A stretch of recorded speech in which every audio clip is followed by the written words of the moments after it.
One housekeeping thing very briefly. I didn't have a chance to pass this around, but when I talked about papyrus last week, this is what I'm talking about.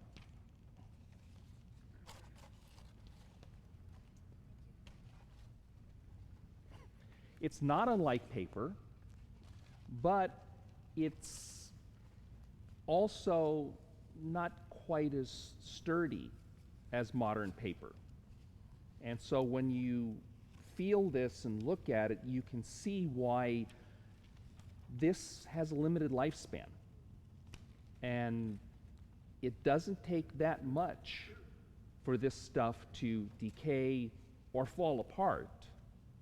And so anything that's written on these, if you're not constantly making copies of it and taking good care of those copies, these books will disappear.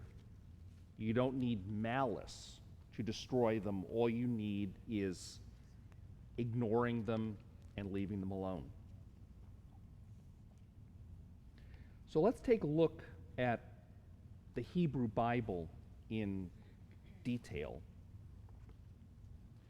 And let me give you here, and this is what's going to make this a little more challenging, I need to give you two pieces of background in order for you to understand the process that goes on. So we need to first talk about what I could call the canonical two-step. I need to then introduce you to what the Hebrew Bible is, and that's why I gave you the chart. And we'll explain some of the squirrely stuff you see on that chart in a few minutes. And then in order to fill in how the Hebrew Bible was canonized and its process, I need to talk briefly about one other background issue, which is Israelite history from 1000 BCE to 200 CE.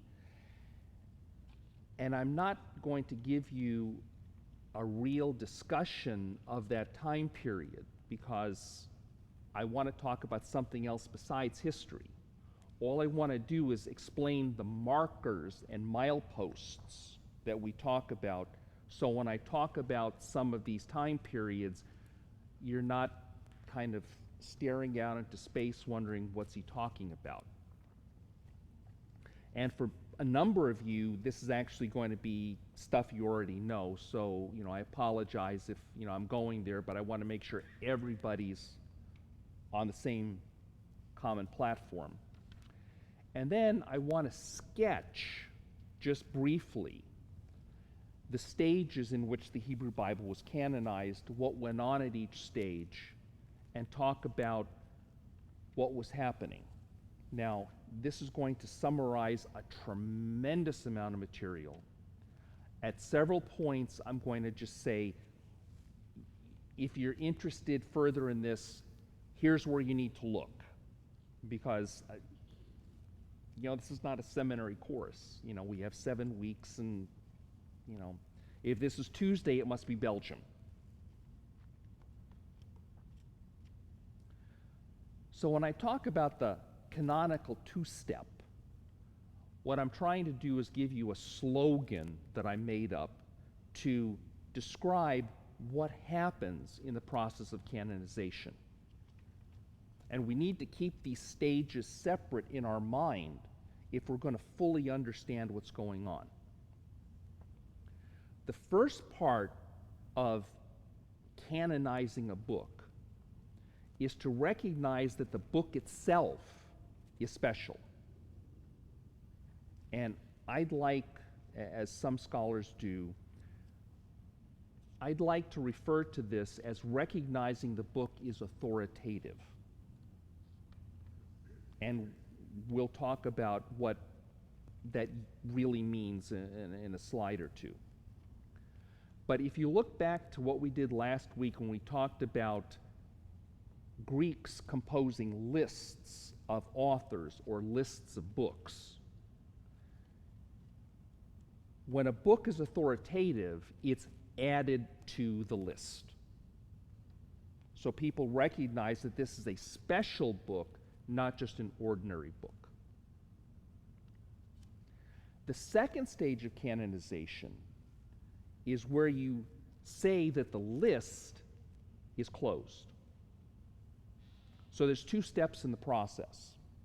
One is to say, here are 50 books, 1, 12, and 46 are special.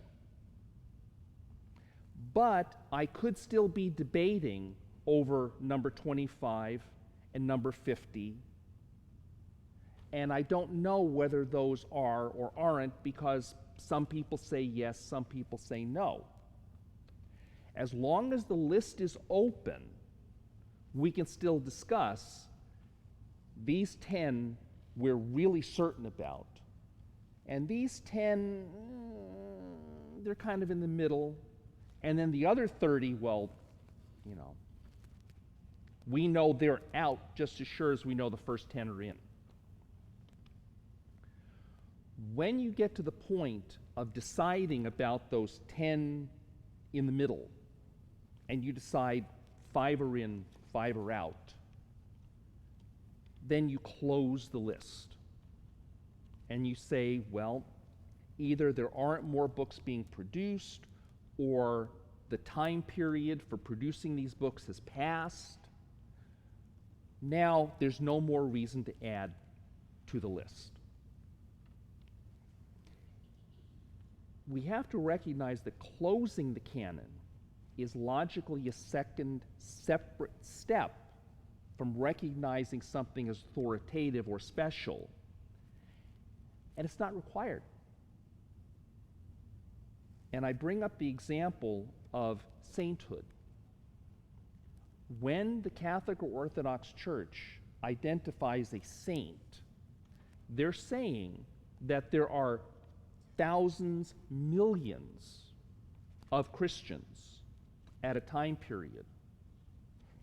But this one is a special one because they've followed Christ so closely, their character, their whatever the canonical criteria are, they meet these criteria, and so we're going to add this person to that special list of people we look up to as models of what it is to be a Christian.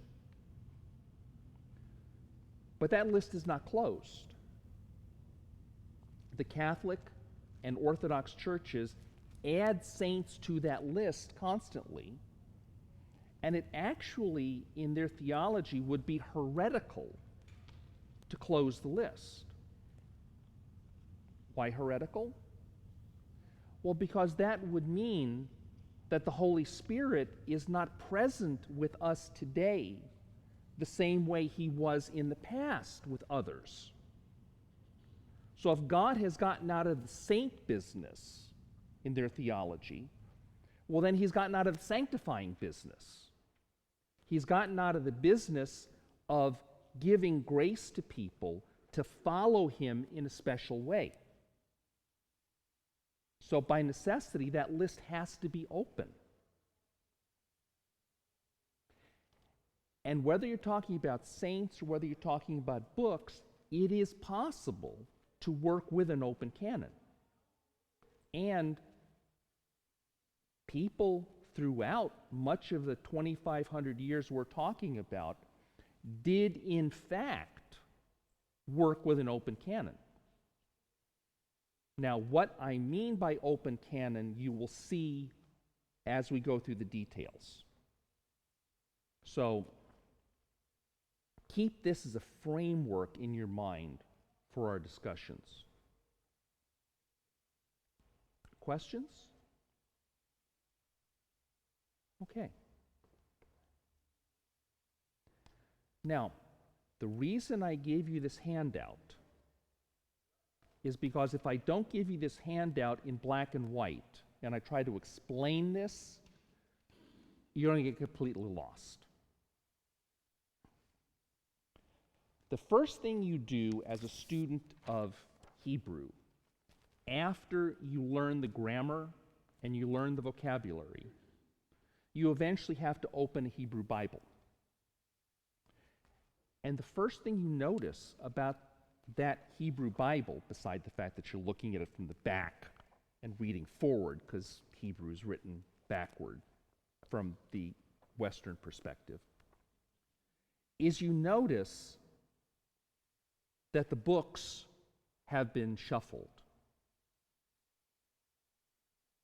See, the books that you have in your Bible are in the right column of this sheet. On the left side, you're fine in the Torah, which is the Jewish equivalent of the Pentateuch. But once you get 3 books into the prophets, you realize something's gone squirrely because Ruth has gone AWOL. You also notice after Kings that Chronicles, Ezra, Nehemiah, and Esther are AWOL. And then instead of having 12 prophets, which we would call the minor prophets, you have one scroll that's called the 12. Although in a modern Hebrew Bible you would have those books broken out. But they're in this place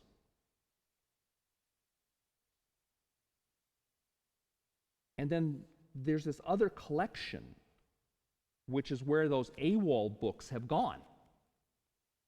So if you match these all up, the Protestant Bible and the Hebrew Bible have the same books, but they're shuffled. So, why? Well, they are different organizations.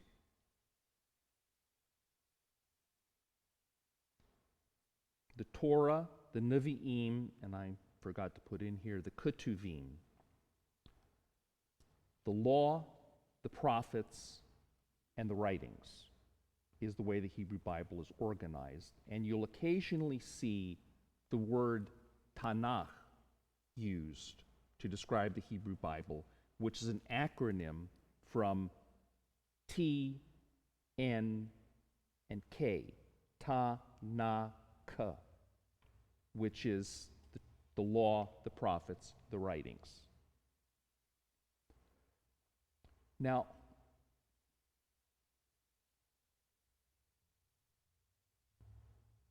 the organization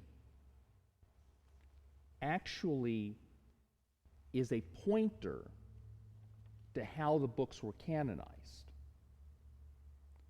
But in order to grapple with the history of how these came to be, I want to make sure that we have our terminology straight. And so this is the other background issue that I want to talk about.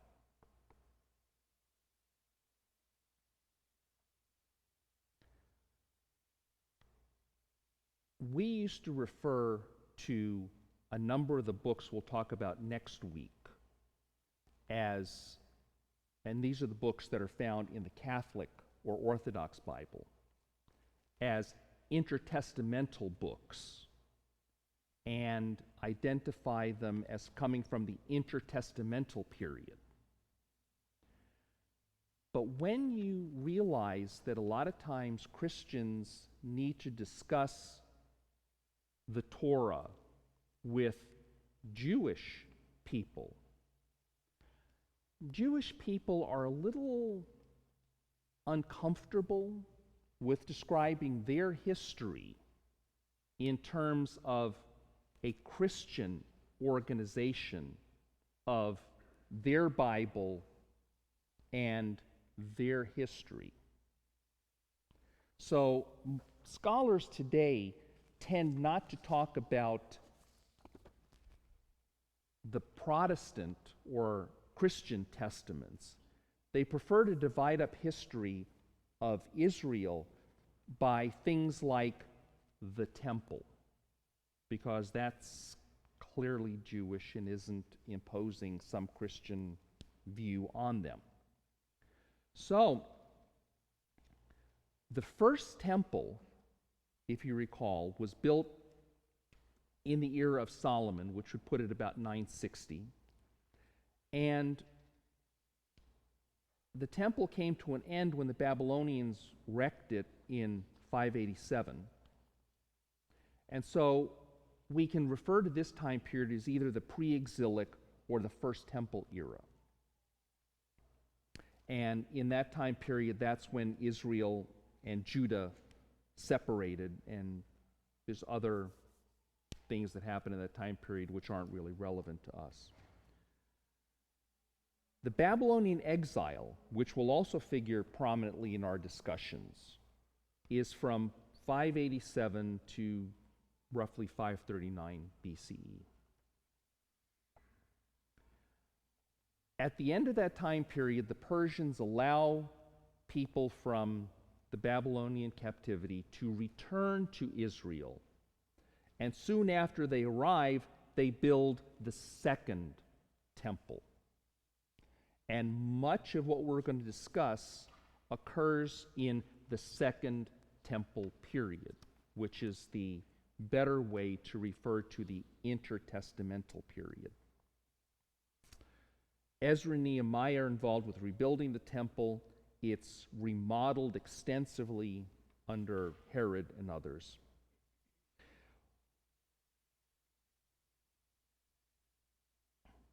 What's important for us to understand from a historical perspective is the Second Temple period is a period of great diversity within what's coming to be called Judaism. And this is not a surprise. When you think about the dispersion of Jews throughout the Persian, Hellenistic, Roman empires, you don't have a papacy. You don't have an institutional authority that can go out to different synagogues and say, oh, well, you're a heretic. You don't fit this creed or this doctrinal standard. So each of these are self-governing entities. If you're familiar with American religion, think for a few moments about what it means to be a Baptist.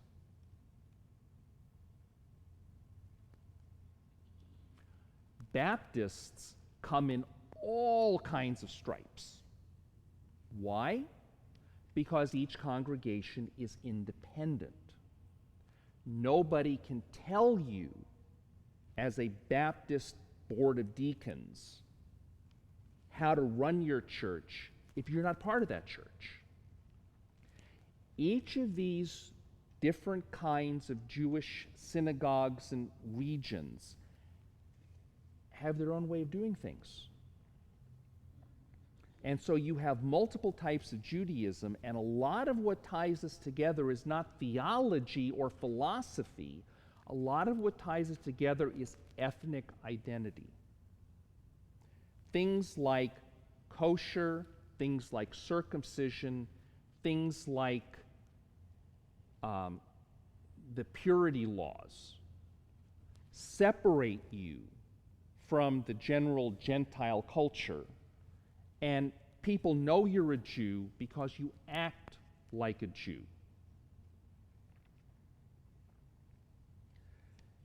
And this period of great diversity comes to an end, ironically, when the temple is destroyed in Palestine, in Jerusalem, in 70 CE. Because it's at that point then that the people in Judea, who had multiple different ways of looking at the world, had to come together and ask themselves, how are we going to survive in a hostile culture without our temple and our land? And what they end up doing is focusing on the book, not only the book of the Bible, but codifying the oral traditions that the rabbis have created, and this creates what's called the Talmud, which I just want to mention that the term exists, that it's a compendium of Jewish tradition. I'll talk about it once or twice in our discussions, but it's really beyond my capabilities. I don't read that kind of Hebrew. Just to mention that if you ever go to look up a Talmudic passage, the Talmud exists in a version compiled at Jerusalem and a version compiled in Babylon.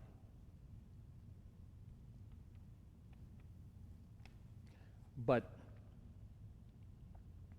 this is just a thumbnail sketch to indicate to you that we're going to be talking about a number of different kinds of beliefs about the Bible, about the Hebrew Bible, among Jews, and to indicate that most of this discussion goes on during the Second Temple period, where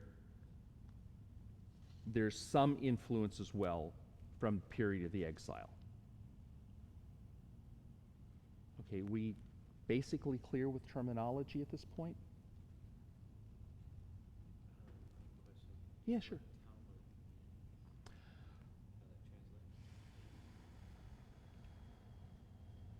That's a good question, which I've forgotten the answer to. That's okay. It's probably not that important. Yeah. I'm also wondering, is the Talmud similar to in the Christian history, like the writings of the church fathers? Uh, It's a collection of rabbis. yeah, it has some similarities to that. But what the Talmud really is it's, if you visualize the page, it's written in the manuscripts as a piece of text in the middle. And what that is a book of what's called the Mishnah, of the sayings of some of the rabbis, and it's a collection of traditions that are codified around 200 CE. Around that are a whole bunch of discussions that relate to that particular text. So they'll... It's not written by that rabbi. It's remembered through the oral tradition. Yes. So there will be some decision in the Mishnah, and then there's some discussion either leading to the construction of that Mishnah text or some discussion about it. So to pull a loose example from the area we're going to be looking at, you might have a statement about the book of Ecclesiastes is not canonical. And then you'll have up in the top, well, Rabbi Akiba said that it can't be canonical because it contradicts itself. And another rabbi said, well, where does it contradict itself? Well, it contradicts itself in this and this. Do answer a fool according to his folly. Don't answer a fool according to his folly.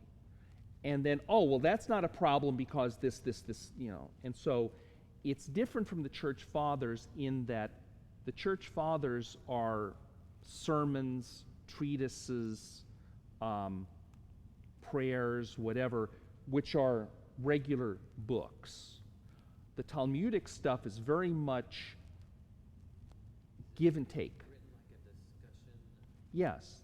but forming a commentary. It's a discussion that forms a commentary. And so when people study this, it's not like you just memorize the words.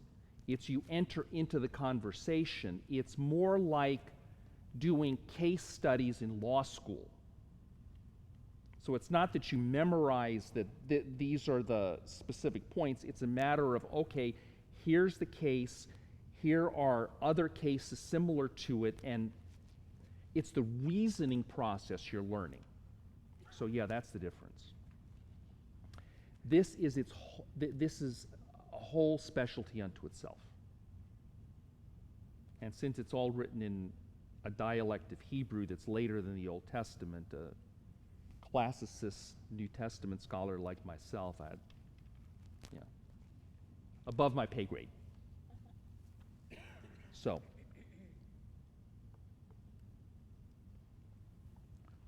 the historical organization of the Hebrew Bible canon gives you a pointer to how the canonical process worked. Loosely speaking, the Torah, what we call the Pentateuch, comes out first.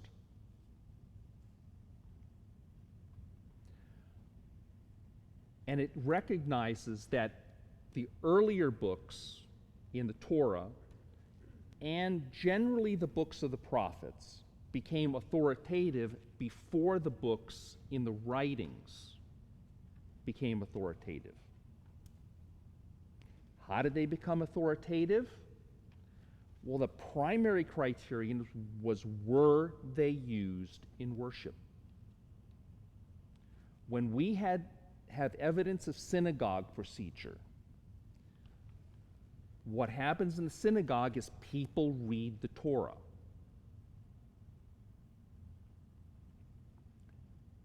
They also, at some point, begin to read the prophets alongside the Torah. And you get eventually developing a schedule of which Saturday you read what Torah passage, kind of like the lectionaries that exist in traditional Christian churches. In addition, as rabbis begin to study these various books, they begin to recognize that among the various books they study, these books are particularly worthy of study. And so it's not a central decision of some central rabbinate that decides these are the books. It's a process of recognizing these are in use, and because they're in use, they must be special. Now, what's confusing sometimes is, and this is why I talk about the organization being a pointer to the canonical process, it doesn't necessarily tell you when each section was closed. Now, the point I'm going to make here and on the next slide, next couple slides, is that when you looked at different sects of Judaism, each of them had a different canon. And when I say a different canon, I think I'll try to be very specific in what I mean by different canon. Because I'm not trying to say that there was no commonality in these canonical decisions. It's just that they're not all identical. And it's not going to be finalized until late in the process. And this is part of the reason why I mentioned to you the Talmudic period, the period from 70 CE and onward, because these discussions occurred after the destruction of the temple.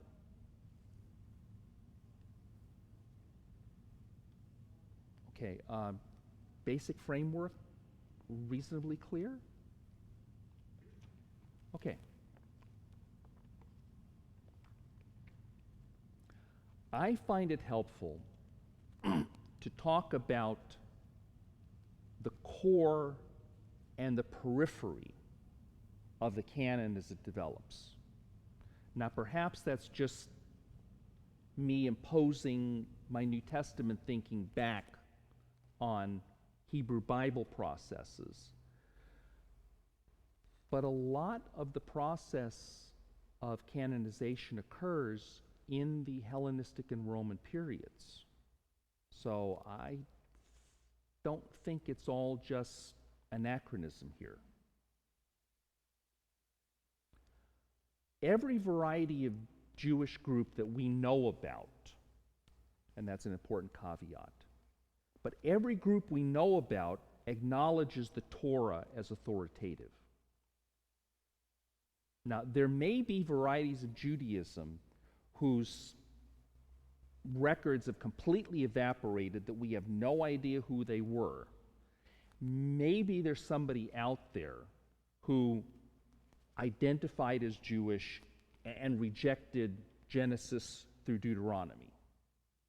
But if they're out there, they were a pretty minor group because we have no trace of them. Whether they were Samaritans, Sadducees, Hellenistic Jews, or people in Palestine, all of them acknowledged that the Torah was special. Now, for the Samaritans, and I think the Sadducees, though you'll find disagreement about that, this was the whole canon.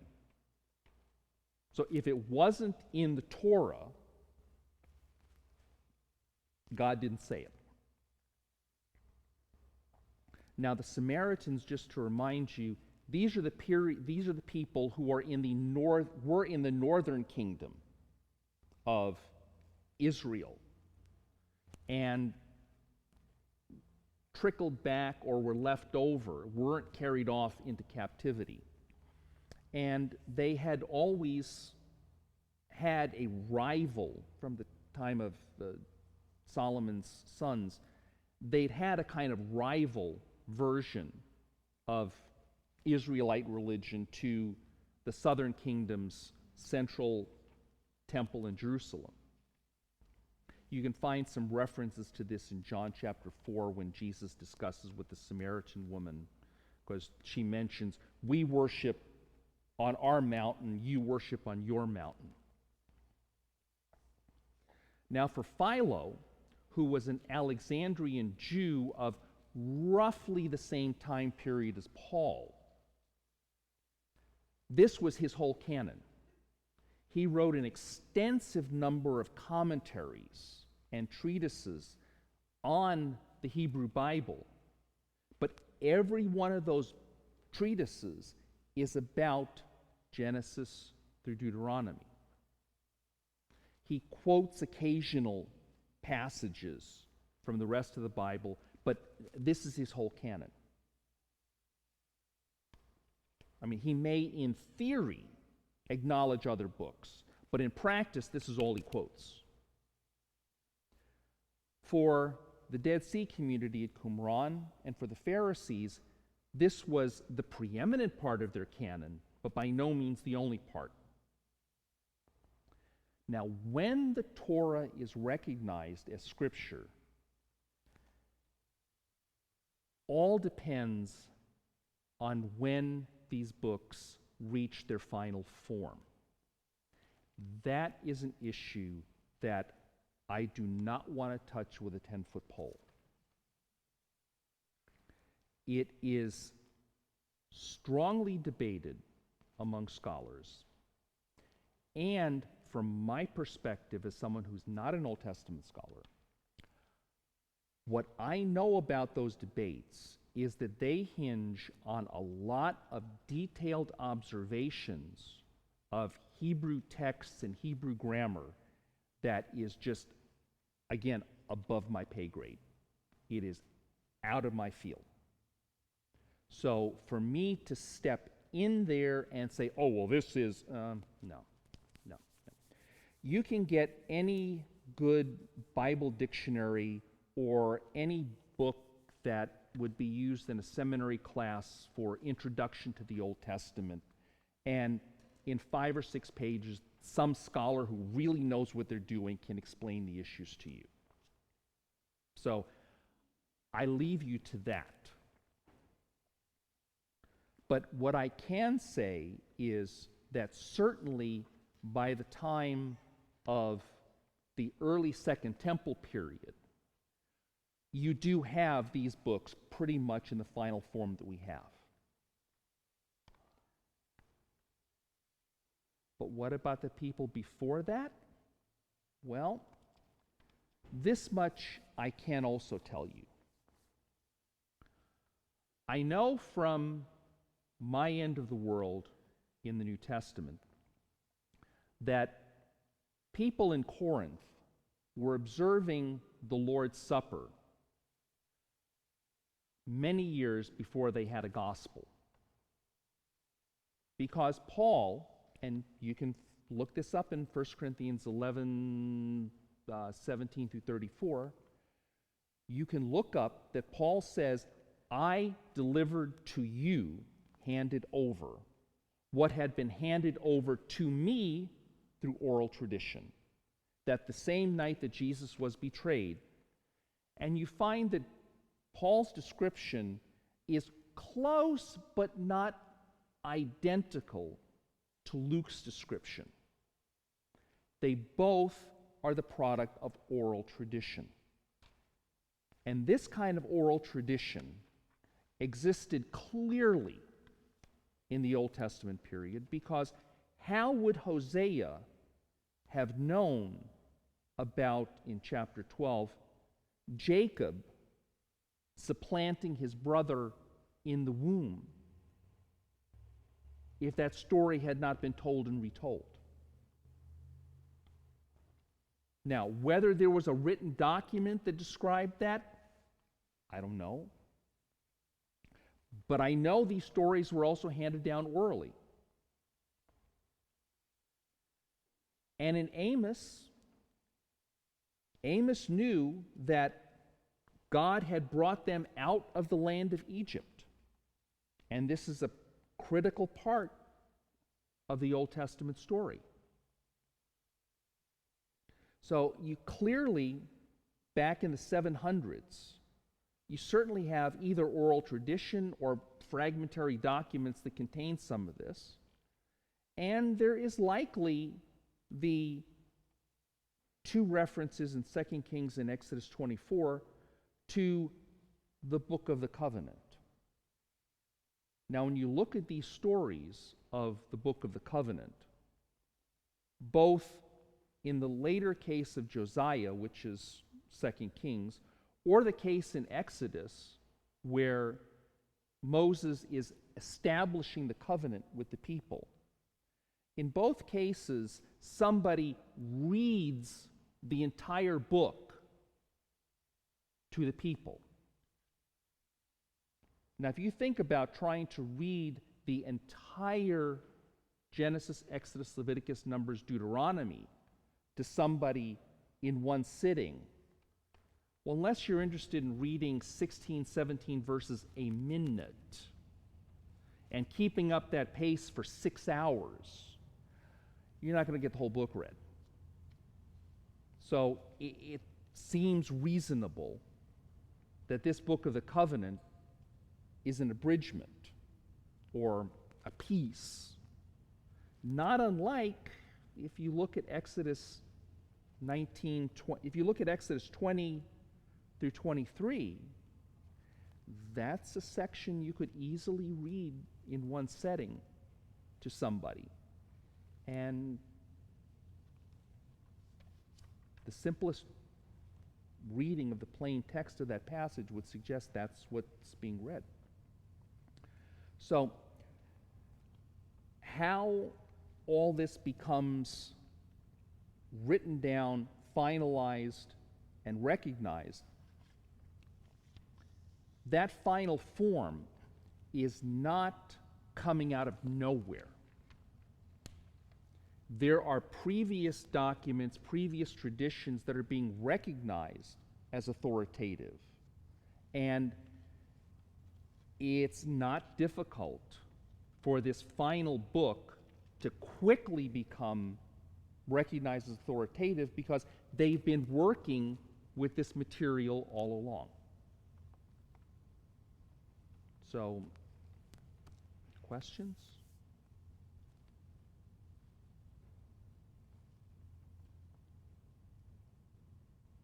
So again, exactly when oral tradition becomes a written document and when written documents are compiled, final form of what we have in Genesis through Deuteronomy, as I said, that's beyond anything I can deal with clearly.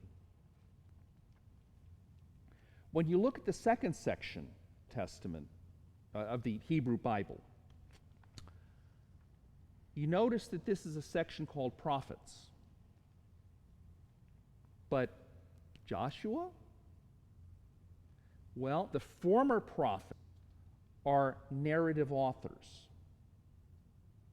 Now, why would you call these prophets? Well, once you get down to Samuel, well, Samuel was a prophet. And it's difficult for people to see these books organized together and look at all of them as prophets. You have prophets scattered throughout this literature as well. And what they do is they provide an inspired history of Israel from its entry into the Promised Land to its exit from the Promised Land exile. And if you notice, this is only Samuel and Kings. This is not Chronicles. Chronicles is clearly a later book. Now, the later prophets are really anthologies. And this, by the way, is John Oswalt's term for it. Oswalt is not a particularly radical scholar. And he observes that these, in Isaiah particularly, but this is true of all the rest of the books, Isaiah and the other prophets are not organized in strict chronological fashion. It's not like this is the first saying that Jeremiah spoke and this is the last saying Jeremiah spoke. All of these are collections of sayings and narratives that describe the ministry of Isaiah, Jeremiah, Ezekiel, etc. And there are pieces of narrative and introduction and the like that are put in here, but the material underneath it clearly comes from the person that it's attributed to. And so the organization is topical or literary, and as an anthology, sometimes you have rough breaks in the text, where the end of one chapter and the next one kind of are just butted up against one another. Not a problem to them. So you always have to look at a biblical book not by your standards of what you expect from the book, but from the standards that the book itself follows and the culture in which it's settled. Now, where do the prophets come in the canonical process? Well, if you think about a lot of what you see in, say, Jeremiah and Isaiah and Ezekiel, this is especially true of Jeremiah. Jeremiah is on the outs with the authorities. Every one of the other prophets, to touch on, every one of the other prophets is telling the kings what they want to hear. No, God would never allow Jerusalem to be destroyed. His temple is here. It doesn't matter. Well, certain prophets broke with the pack. And Jeremiah gets thrown in jail. They're ridiculed and laughed at. But after 70 years in Babylon, and they come back to Israel, they begin to realize which prophet was right and which prophet was wrong. So it's amazing what your situation will enable you to see in life. And when they go back to look at the prophets, and they begin to pick up these anthologies, these collections of various writers, and you see some post-exilic prophets along the way as well, you begin to see that the prophets have extended and applied the Torah for a new day, a day well past what's envisioned in the pre-exilic period. And the more they realize that these people were right, the more they realize we should set these books next to the ones we already knew were part of the revelation. Questions? Now, the question from our perspective is, well, what about these other books that we recognize? Well, the books that weren't in the Torah and weren't in the prophets are in this grab bag category called the writings. Now, this I refer to as the fringe of the canon. And I refer to it as the fringe because at certain points throughout its history, some books like the Wisdom of Solomon, which I put in the later bullet points, some rabbis thought that the book of Sirach was actually canonical, and it was read fairly widely early on in the mid to late Second Temple period. In addition, a number of books were questioned. So this is why it's sometimes referred to as the fringe. But just because the writings contain fringe books doesn't mean that all the books in the writings were questioned. Psalms were not questioned because these had been used since very early on. They were, as many scholars recognize, the hymn book of the First Temple. They became the hymn book of the Second Temple. But what makes the Psalms fringy is that at Qumran, we have several different versions of the book of Psalms because there are manuscripts which include additional psalms. There's also a collection of thanksgiving hymns, which is a separate entity.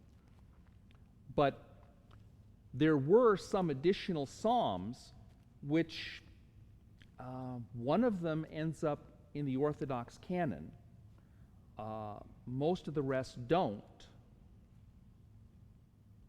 And so this is a combination of books that some are clear, others, like Esther and Nehemiah, are not at Qumran. Esther clearly, because Esther is not only, there's no manuscripts there, but it's never referenced in any writing from the time period at Qumran. Nehemiah, good question. A number of rabbis questioned either Ecclesiastes, Esther, Ezekiel, Proverbs, Ruth, Song of Solomon. Ezekiel? Well, if you look at the description of the temple in the end of Ezekiel, it's not exactly the same as the temple in Exodus. So some rabbis went, what do we do with this? Well, it doesn't defile the hands. That's their shorthand for it's not canonical. Eventually, people found explanations for why it should be included, and it did end up being included.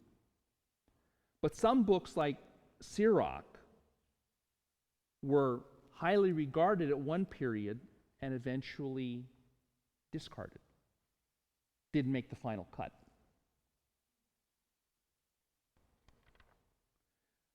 The final decisions about these are not made until the 2nd century CE. Well, how do you know that? Well, because in the Talmudic discussions of some of these books, they're discussed by rabbis who live after the destruction of Jerusalem. And it seems that they're still discussing these fringe cases in 120, 130. Those dates are still kind of relative, but they're clearly being discussed after the destruction of the temple. So, the core of the canon, the Torah, by this point is certainly not questioned. Nobody questions that. The writings of the prophets, as the prophets are constructed in the Hebrew canon, by Jesus' day, those books are authoritative.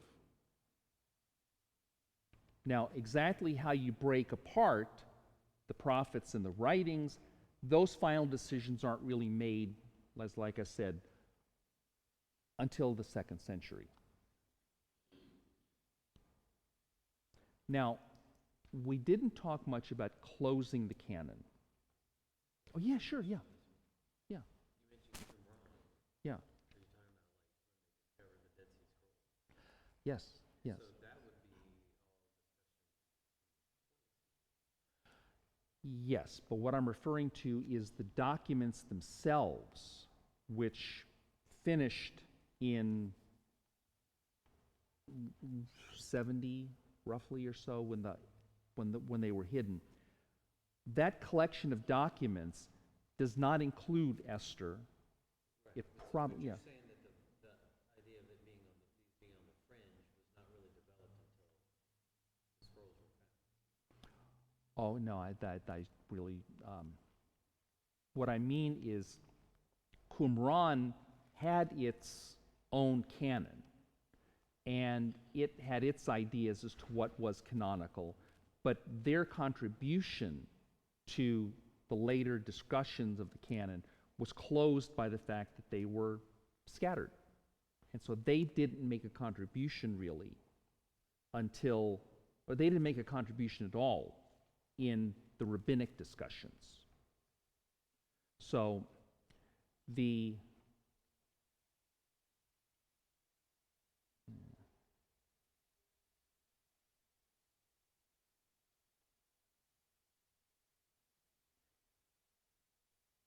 we just have the evidence of what they believed in the 1st century.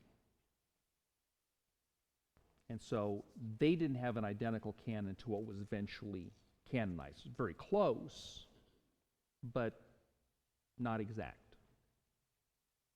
So the discussions that are going on in the Talmud are all discussions basically with the Pharisees. And so the canon of the Hebrew Bible is essentially the canon of the Pharisees. Like with many other things in Rabbinic Judaism, the Pharisees were the winner in those discussions because they were the survivors. So that's really where that comes in from. Okay. Closing the canon is a process that involves some Greek ideas that we will talk about next week. If you look at that Hebrew canon list, there are 24 books in there. If you look at Josephus, he will have a 22-book canon. Now, the same books are there, it's just they're combined differently.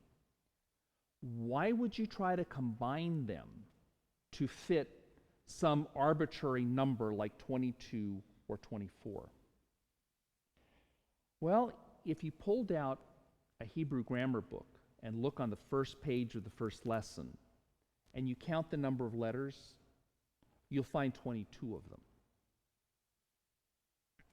If you count out the letters in a Greek grammar, you will find 24 letters in there. Why would somebody be interested in having a number of books that correspond to the number of letters in the alphabet? Well, this is my copy from graduate school of the first half of Homer's Odyssey.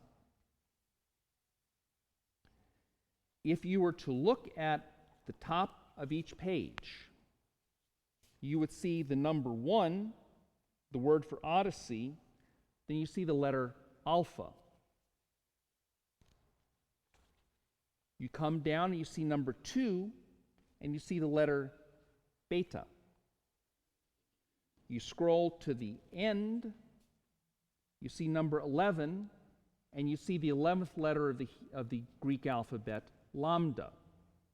And this goes all the way down. If I had bought the 4th volume of this, you would find omega as the number of the last book of the Odyssey. If you have a copy of the Iliad, you will find the same pattern. Those two sacred books for the Greeks had one chapter or book. A book is 300 to 500 lines, so they're not, short chapters. But there's one chapter for each letter of the alphabet, and the books have been carefully constructed to match that pattern. Well, if you're a Jewish individual in Alexandria or Jerusalem, and you're trying to explain to your Greek-speaking people who've been raised on the 24 perfect books of Homer what your religion is about, is it that unimaginable to say, well, we have a 24-book collection, which is actually better than your collection, because our Moses is way better than your Homer. And we have apologists in the Greek era, like Josephus, who make exactly that argument. So the books are most likely rearranged this way in order to match up with these alphabet numbers. Now, the canon closure process really becomes important once the temple is destroyed and you go back to the drawing board and start figuring out how are you going to sing the Lord's song in a strange land? How are you going to survive as a people where you don't have a land and a temple, where a temple has been a critical central part of your religion for 1,000 years? Now, one result was, if you're going to have a religion of the book, you want to know what book you're talking about. And this is an impetus for making final decisions about, okay, well, what's in, what's out, and what are we going to continue to copy and what are we not going to continue to copy. And so I'm just kind of reiterating one point here, that if the canon were closed before 70 AD, why would rabbis still be debating, does Ezekiel fit or not? But it's equally interesting that you don't have discussions about, is Isaiah in or out? It's only this small list of books where there are discussions of, well, does this defile the hands or does this not defile the hands? Now, interestingly, the order of the books in the Hebrew Bible is not really finalized until about 700 CE. Why? Well, if you have scrolls and you have one book or one collection of books on a scroll, well, what order you put the scrolls in a shelf doesn't really matter much. I mean, you can stuff them in there in any order you want. The only thing that matters is what you put in each scroll. But when you change from the scroll to a book, then it matters what order you put them in, because you can't shuffle the quires of a book around. Those sections of that book are sewn in. And so you have to decide, is this book going to be copied before this one? So, once by 700 or so, you move away from scrolls and you begin to write into books, then the order has to be fixed.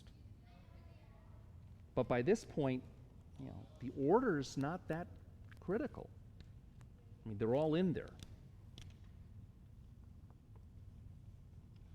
And sorry for being a New Testament professor, I've got to touch on this.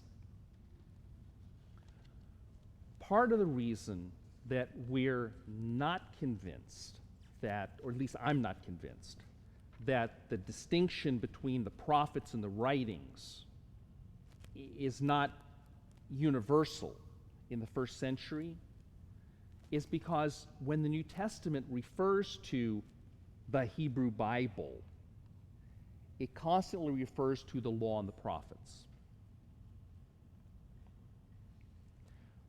But when it refers to the law and the prophets, you also have quotations from things like the Psalms from that same author.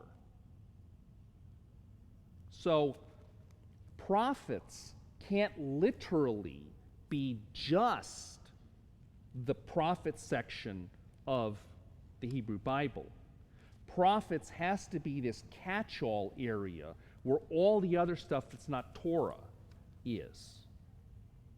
Now you have an inkling in Luke 24:44 that some people are beginning to think of, well, maybe it's law and prophets and writings, because they refer to law, prophets, and Psalms, and since the Psalms are the first of the writings, well, that's the catch-all section. And again, there's no question that the Psalms, Daniel, and other pieces of the writings are authoritative in the minds of the New Testament writers. But again, the evidence that the canon is closed is very hard to make from the New Testament. And we'll talk next week about some of why that's the case. So next week we'll be talking about those extra books that you find in the Catholic or Orthodox Bible, and why I think if you want to seriously study the Bible, you ought to have one of those on your shelf. Okay. Questions? Sorry for running over, but that background material is, I didn't want to leave you running around. What does he mean by Second Temple? Yeah. Okay. Well, I have another handout or two for you next week on that.